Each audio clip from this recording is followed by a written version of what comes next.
นี่แต่ลุ่มนะกอดบุหุมเลยโอ้สุดถึงเลยตอนนี้ก็แมนนะเป็นอย่างอีกต้นหนึ่งแคมบ้านเนาะอยู่แถวบ้านนอกพี่น้อง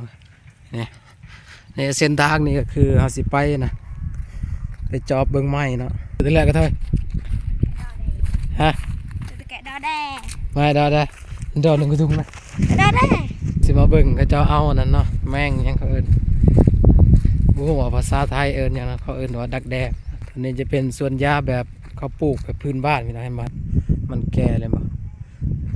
อันนี้คืออยู่แถวนอกเนาะมันบ่จำเป็นต้องซื้อยาสูบนะเขาปลูกเลยเขามาซอยตากแห้งเลยเขาสูบแบบนี้เลยเนาะแต่ว่าปลอดภัยบ่มีสารเคมีพี่น้องหมอนะขี้ดื้อกว่าหมูอยู่เทิงนะอยากจับมันเข้าคุกอยู่เนี่ยได้ลายป่ะเปรี้ยวว่าได้ลายป่ะดักแดนนะแล้วเดี๋ยวมาอะไรแบบเครื่องเปล่าเนี่ยเจ้าของเนี่ยวะเนี่ยบักขี้ดื้อเนี่ยวะเนี่ยหน้าตาเนี่ยบักขี้ดื้อเนี่ยมันปีนต้นไม้ก็ได้เนาะซ้ำลิงเลยเอาไรเอาสิไปเรียบมันเบิ่งเนาะไปเรียบเบิ่งต้นไม้ไปหญ้าที่เฮาเนาะสื่อเมียนแล้วก็อาจจะไปกดเบิ่งเพราะว่าดนแหละบ่ได้ไปนี่หูบักใหญ่เลยพี่น้องคนเข้าไปได้หูนี่นะมันจะเป็นไหหน้าเนี่ยคือกระเจ้าขุดเองเนาะเจ้างามนะเห็นปะหมากมันเต็มอยู่นี่ตัวนี้คือบ่อน้ำใหญ่เนาะปกติเนี่ยย่ำให้ย่ำหน้ากระเจ้าสิกินอยู่นี่เราก็สิเดินทางไปซื้อกับไม้เอาเลยนะนี่ชิ้นใหญ่เนี่ยพี่น้องเบื้องหน้าสุดท้ายจะลุ่มขึ้นเทิงจูดเองช่างวะ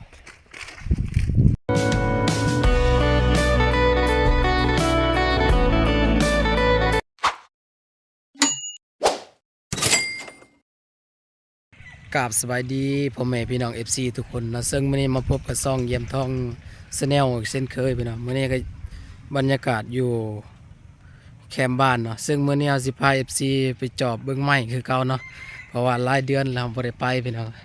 ไปกันเลยตอนนี้ก็คือบรรยากาศอยู่แคมป์บ้านเนาะอยู่แถวบ้านนอกพี่น้องนี่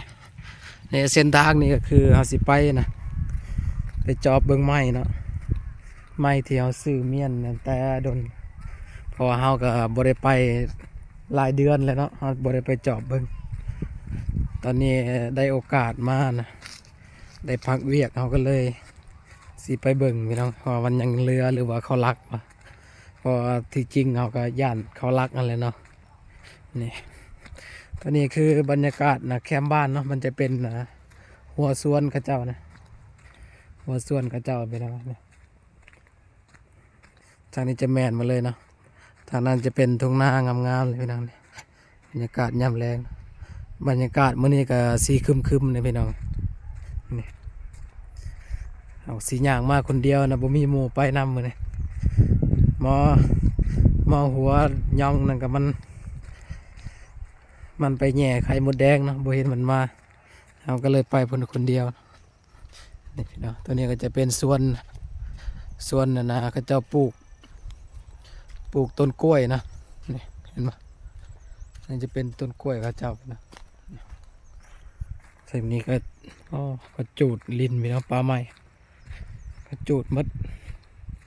นี่ทางนั้นก็จะเป็นต้นกล้วยแคมนาเอาก็สียางเอามือนนะตอนนี้ก็หอดทุ่งนาบ้านนะตอนนี้ก็ได้เห็นนะหมอสีหยอกเด็กหน่อยเตือนตัวแรกก็เท่าฮะแกะดอแดไม่ดอได้ดอหนึ่งกระทุงนะดอแดมันเนาะนี่พี่น้องเอาสิมาเบิ่งก็จะเอานั่นเนาะแม่งยังเขาเอิญบุหัวภาษาไทยเอิญอย่างนั้นเขาเอิญว่าดักแดกอยู่แคมป์นาไปน้องลมก็พัดมาเอาสีย่างสอดไปบนเลย สิ ดักแด้เลยพี่น้องภาษาแต่ละท้องถิ่นแต่ละภาคมันบ่คือกันเนาะนี่พี่น้องอันนี้จะเป็นสวนยาเนาะอันนี้จะเป็นสวนยาแบบเขาปลูกแบบพื้นบ้านพี่น้องให้มาเนี่ยนี่คือต้นยาเนาะต้นยาสูบพี่น้องนี่เห็นบ่ส่วนเขาจะเฮ็ดน้อยๆนี่เนาะนี่จะเป็นดอกมันนะดอกมันเขียวทางนั้นมันจะเหี่ยวแห้งมาแล้วพี่น้องมันแก่เลยบ่อันนี้คืออยู่แถวนอกเนาะมันบ่จำเป็นต้องซื้อยาสูบนะเขาปลูกเลยเขามาซอยตากแห้งเลยเขาสูบแบบนี้เลยเนาะแต่ว่าปลอดภัยบ่มีสารเคมีพี่น้องถ้านั้นจะเป็นเด็กน้อยก็จะเอานั่นดักแด้พี่น้องเลยนี่เห็นป่ะนั่นหมอนะขี้ดื้อกว่าหมู่อยู่เทิงนะอยากจับมันเข้าคุกอยู่เนี่ยมันขี้ดื้อเนี่ยมันขึ้นเอาได้ลายป่ะเปรี้ยวว่าได้ลายป่ะดักแด้นะฮะเริ่มยิงเจอเริ่มกี่ห้ามโอ้นับบอลเมื่อกี้แต่นับกระทอยบอลช่วยเลยแล้วเดี๋ยวมาอะไรนี่ของไม้นะแต่ไม่ของอะไรเปรี้ยว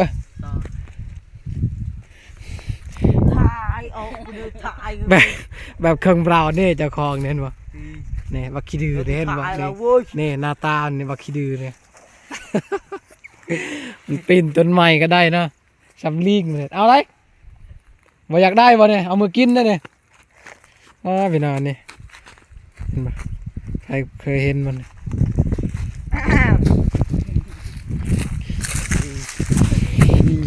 เนี่ยแนมมากล้องดิเนี่ยคนขี้ดื้อเนี่ยไปได้ทุกที่เนี่ยนี่คือเด็กน้อยกับเจ้าเนาะแถวเขตนอกพี่น้องไงเจ้าก็สิไปหาลิ้นเดี๋ยวนี้แล้วเนาะตอนนี้เขาก็สิย่างอันนั้นตัดซื้อไปหาต้นไม้เลยพี่น้องเขาสิเลาะแคมมันนั้นแคมน้องเก่าเขาเลยเนาะนี่เขาสิไปเรียบมันเบิ่งเนาะไปเรียบเบิ่งต้นไม้ไปหญ้าที่เขาเนาะซื้อเมียนแล้วก็อาจจะไปกดเบิ้งเพราะว่าดนแหละไม่ได้ไปนี่จะเป็นตัวแบกกับเจ้านะหากินแบบเจ้าปล่อยเลยเนี่ยเห็นปะเจ้าบริเลี้ยงคือในเมืองนี่ตัวนี้จะเป็นน้องที่แต่เก่าน้องนี่ปลาลายไปเนาะปลามีแต่ตัวใหญ่ๆเลยแต่เก่าค่อยก็เคยมาซื้อกินนะแต่เจ้าปล่อยแล้วก็ซื้อกินแต่ปีนี้มันคือซีเมนต์เขาบริอัดมันหัวเลยมันเจาะเป็นหูน้ำเจาะเขาบริแปลงแล้วก็เลยมันบกปกติน้องที่มันจะบกน้ำมันจะเต็มตลอดเนาะเต็มเป็นปีเลยนี่ทางนี้มันสอดมาเลยเห็นปะนี่หูบักใหญ่เลยพี่น้องคนเข้าไปได้หูนี่นะนี่หาก็จะขึ้นมาถึงนี่นะนี่หาสิมาเบิ่งน้ำขนว่าตกนี่โอ้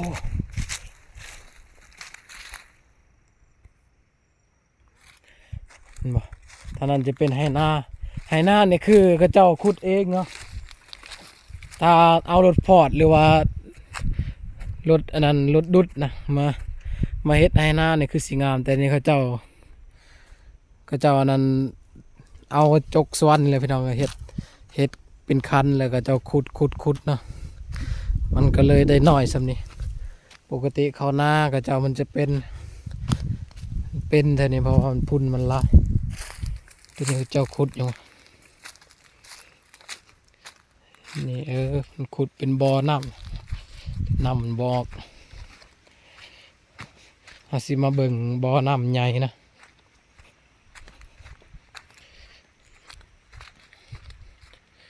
นี่จะเป็นสวนก็จะเขาปลูกมักพริกหมากยังมันมีหมากยังเขาหัวสิงไข่เขายังนี่แหละพี่น้องสวนก็จะงามนะเห็นปะหมากมันเต็มอยู่นี่ มีแต่หมักเพชรก็จะปลูกเองเนาะก็บ่อยู่แถวนอกนะบ่จำเป็นต้องซื้อกินเนาะเพราะว่าหมักเพชรเขาปลูกเองได้นะเห็นบ่ปลูกหมากมันงามโอ้สวนกับเจ้าพี่นะน้ำบุกเลยนี่วันนี้คือบ่อน้ำใหญ่เนาะปกติเนี่ยยามให้ยามหน้าก็เจ้าสิกินอยู่นี่เพอน้ำนี่มันออกแห้งแล้วก็มันหลายแต่ว่านี่มันตกยามแรงแล้วก็น้ำมันบอกโอ้ยเมื่อยแห้งพี่น้องมันย่างมากก็ใกล้เติบเลยเนาะนี่ตัวนี้คือกกมะม่วงเห็นไหมพี่น้องมะม่วงมากว้ามะม่วงลายพี่น้องปีนี้เต็มที่เลยนี่เอากระสีย่างออกมาเลยนี่ยังเคยเห็นยังควันตรวจอยู่โอ้อาสิพาFCมาเบิ่งนี่ก่อนเนาะเบิ่งเตานะเตาทานที่เขาจูดแล้วที่เขาขอัดเป็นทีม้อยนี่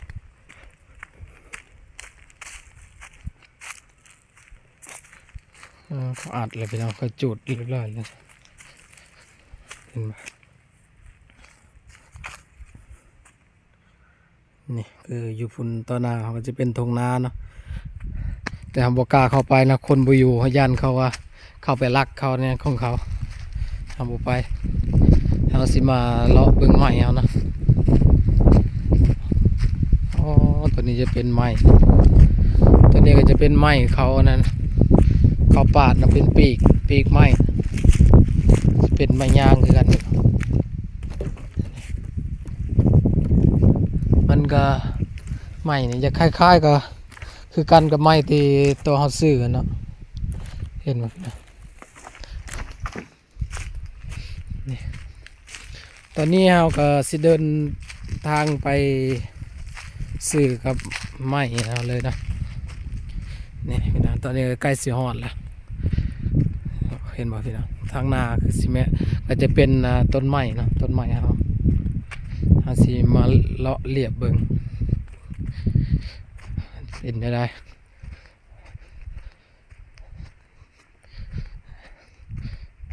ตัวนี้ก็จะเป็นสวนมันต้นเขาเจ้าเห็นบ่พี่น้องสวนมันต้นเขาเจ้าอันเก็บเกี่ยวมันต้นหมดแล้วก็ลักห้วยลักยังก็มันจะตัดออกไปทางบ่ถึกไว้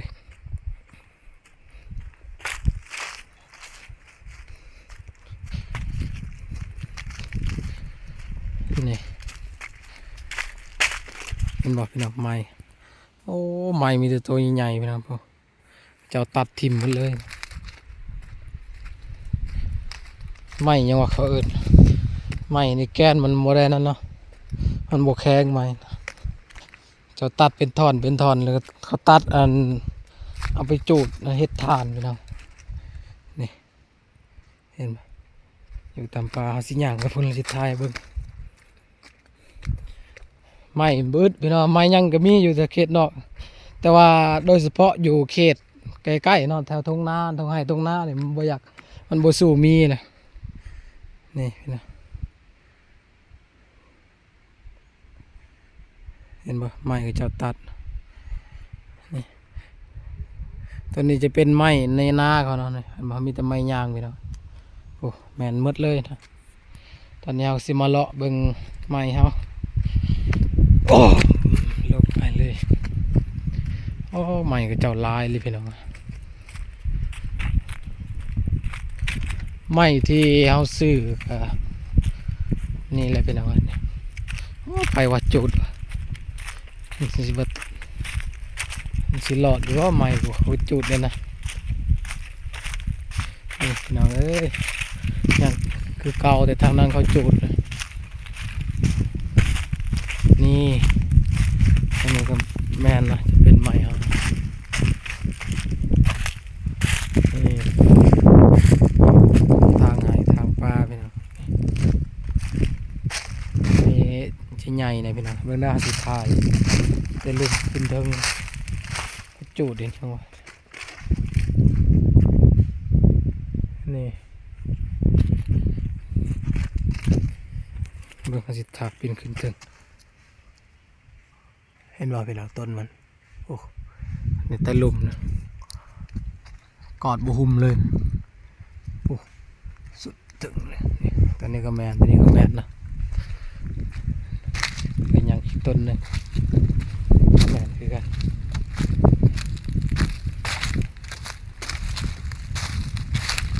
นี่ต้นนี้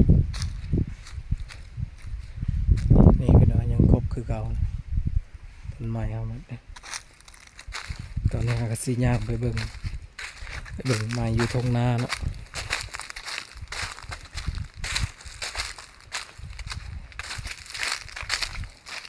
ต้องมาจอดเบิ่งตลอดนี่นะเพราะว่าเขาก็บ่ไว้ใจคนเลยนี่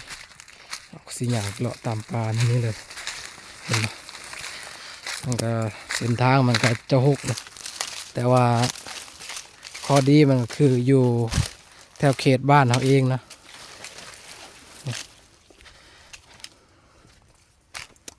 นี่พี่น้องอันนี้ก็ต้นไม้อันนี้คือลุงเขาเป็นคนซื้อนะไม้เขาบริซื้อตัวนี้เป็นลุงซื้อไม้ตัวซื้อทางตัวที่เขาให้เห็นนะนี่ตัวทางหน้าเขาก็เป็นไม้ลุงคือกันนะลุงซื้ออ๋อทางนั้นก็เจ้าทางสวนเห็ดสวนเป็นทีมห้อยเลยพี่น้องพวกทางสวนเขาสิปลูกข้าวหรือว่าปลูกมันต้นนี่แหละพี่น้องเห็นปะท่านนะปลูกข้าวปลูกมันต้นนี่ทางสวนทางยังเกี่ยมและเกี่ยมที่สิลงเขาปลูกเขาหยักเลยพี่น้องตัวนี้จะเป็นต้นไม้นะลุงเขานะเห็นปะงามต้นไม้ลาว2 ต้นเขาสิพาไปเบิ่งพวกต้นไม้เขาอยู่ในนะในทงนาเลย2 ต้นนะพี่น้องเป็นใกล้ๆผมเห็นบ่จะน่าสิไปทายเบิ่งให้เบิ่งนะ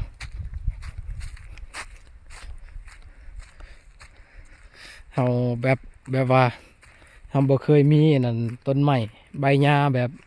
ต้นไม้เป็นของตัวเองพี่น้องเขาก็เลยซื้อเมียนนะบางคนก็จะซื้อมากเขาก็จะตัดหรือปาดเอาไปเฮ็ดโอ้เห็นบ่พี่น้องต้นนั้นมักใหญ่นะแต่ก็เจ้านะบอกว่ายังบ่ขายนะพี่น้องแต่ก็บ่เป็นหยังเขาก็ได้ซ้ำนี้ก็พอแล้วเอาไว้เบิ่งบอกว่าเขาก็บ่เคยมีอันนั้นต้นไม้แคมบ้านนะเขาอยากขายก็สิได้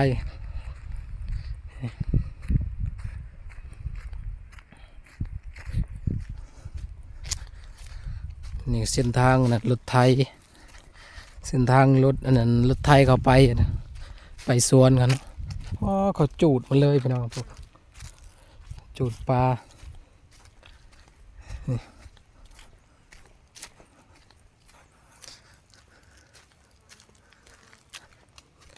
เท่านี้ก็จะเป็นควายนะ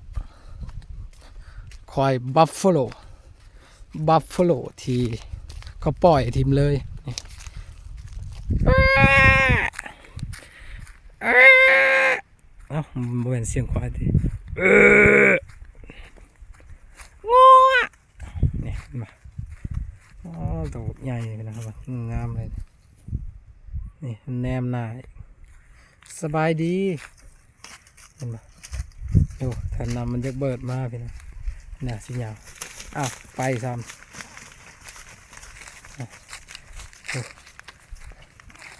มันบุคุ้นเคยดินี่หาสิเข้าไปหาเนี่ยมองอะไรหรือเปล่ารอด้วยสิรอหน่อยสินี่ดินกับควายก็เป็นแต่นี่ก็ยังเป็นของเขาอยู่เด้อตัวนี้นี่ต้นไม้อะนี่ต้นยางพี่น้องนี่อยู่แถวเมืองหรือว่าอยู่แถวนะ มันจะมีน้อยเลยเนาะต้นไม้นะยังเหลือแต่เขตเฮานั่นแหละสาเหตุที่เฮาบ่อยากตัดมันเนาะเพราะว่ามันบ่มีหลายอะนะอีกอย่างหนึงมันก็อยู่แคมป์หน้าแบบแคมป์บ้านเราก็เลยบ่ตัดมันเมียนใส่แบบจำเป็นหรือว่า ตอนจำเป็นแหละจังคายไปเนาะนี่ประมาณนา60นี่ต้นหนึ่งประมาณนา60ไปเนาะนี่มันอยู่ติดกันเลยเนี่ยนะจะทางขึ้นเบิ่งนี่แต่ว่ามันบ่สูงบันไดตัวนี้แต่ก็บ่เป็นหยังไปเนาะมันก็ดีอยู่นี่อยู่ให้อยู่นามันก็บรรยากาศมันก็ดีแนวหนึ่งไปแล้วอยู่แถวนอกก็ได้มันก็สบายนี่เห็นงัวเห็นควายมันก็รู้สึกอีกแนวหนึ่งแต่ปัญหามันก็คือเรื่องเงินนี่พี่น้องจะอยู่ไซกันแล้วแต่ถ้าเราบ่มีเงินหรือว่าเราขาดเคินนี่มันคือปัญหาใหญ่เลยเด้นี่เห็นบ่อันนี้ควายก็จับบ่ได้เลี้ยงจับปล่อยไว้เลยเนาะนี่มันแนมมาทางเขามันยืนเลยมันยานเลยมันยานเอาสิว่าโจรหลักเต็มคลิปนี้ก็ขอจบเพียงสำนีน้องพี่น้องเนาะฝากกดไลค์กดแชร์เด้อพี่น้องเด้อเพื่อเป็นกำลังใจให้เฮาเฮ็ดคลิปต่อไปเนาะผิดพลาดประการใดขอโทษขออภัยนำ FC หลายๆเนาะนี่เฮาก็อยู่ตามนี่เห็นบ่มันแนมอยู่แนมมาเฮ็ดหยังนี่พี่น้องขอขอบใจบ๊ายบาย